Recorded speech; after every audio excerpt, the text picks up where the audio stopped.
Okay, that was Haikyuu, Season 4, Episode 16.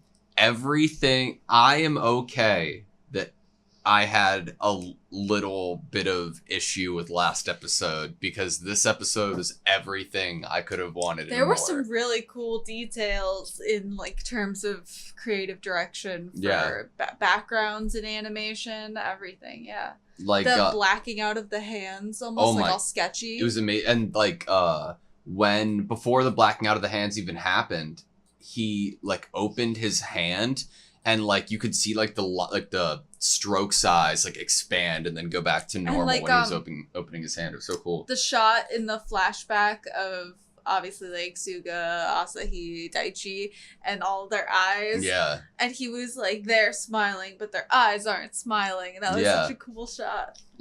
Storytelling and everything, amazing. You could have, I imagine, the manga even, it's just amazing, perfect. And I'm so glad that the animation and art, enhanced it here.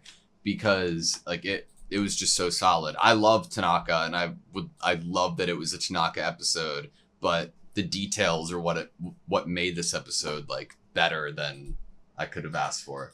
We were told that he is simple and devoted, and I believe his friends were the ones to say that they think that is a very hard thing to be and to keep up and to do and to live your life that way, simple and devoted. And it's kind of sad that at the end there she realized she had been brokenhearted, because she realizes how straightforward he is, and if he had a crush on her and wanted to be with her, he would have pronounced "marry me" upon seeing her, that's just the way he is. He speaks what he feels, and he is just honest to himself. That was a great episode. I love it. You just paused it on what the sweat looks like when it's coming off the hands, and even though it's so simple, when you actually freeze on it, it does really well in terms of when it's animated. Yeah. I love how it looks, these little just kind of... It adds to the motion of it. Some white lines. It's so great. I like the motion of when Mia, one of the Mia twins, was running across the net at the same time that I believe Hinata was. And the colors that were behind him kind of squiggling out were really pretty. I think it was Otsumu was because I think Hinata was tasked with following him. Mm-hmm. But yeah, you see that? It's kind of just painterly lines, but it works in terms of when the movement's happening. It really does feel like they're moving fast. Yeah, it does.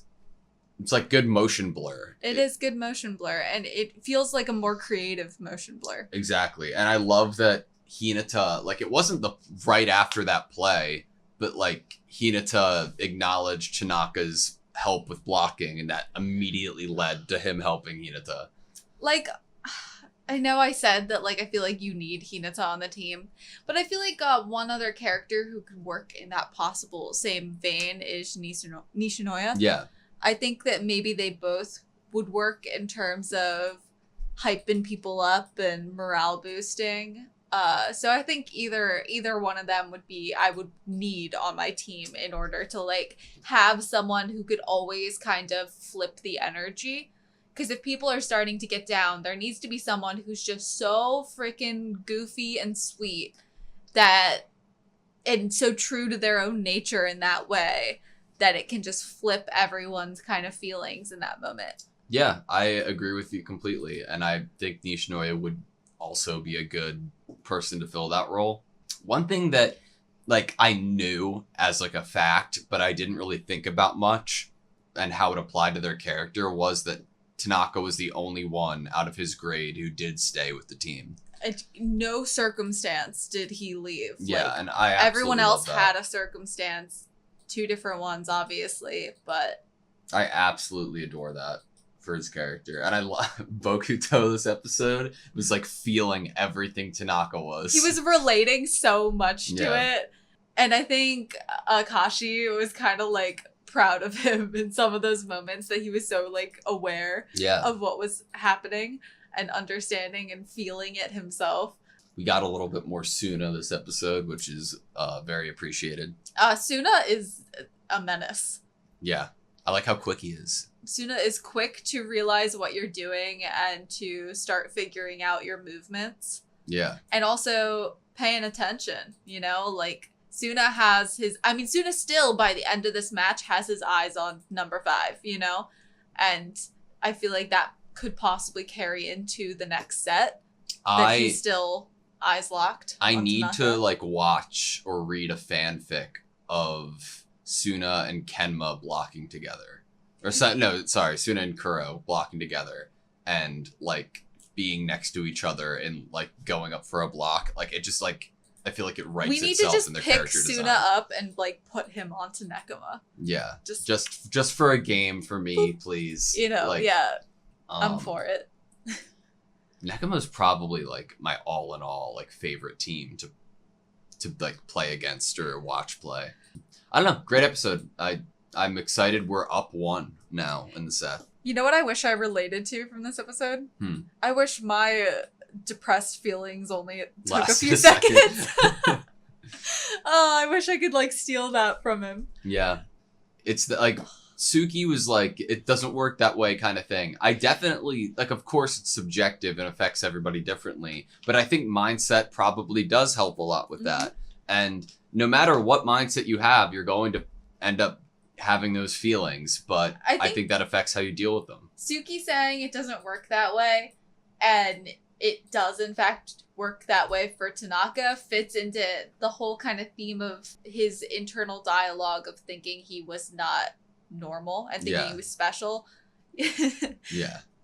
But a genius. But I think he's kind of right in a sense. Yeah, I mean, obviously if Suki's stating that that's not possible, but it is possible for Tanaka, then yeah. Well, I meant, like, I don't think Tanaka is special in the same way that some of our other characters in the court are, but that doesn't matter to an extent. That doesn't matter right now.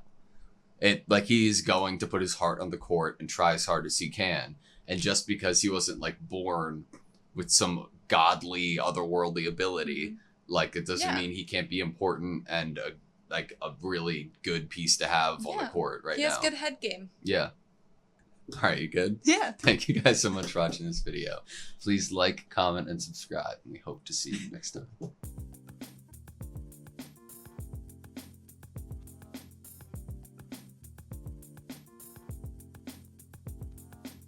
But that doesn't matter to an extent. But that doesn't matter to an extent.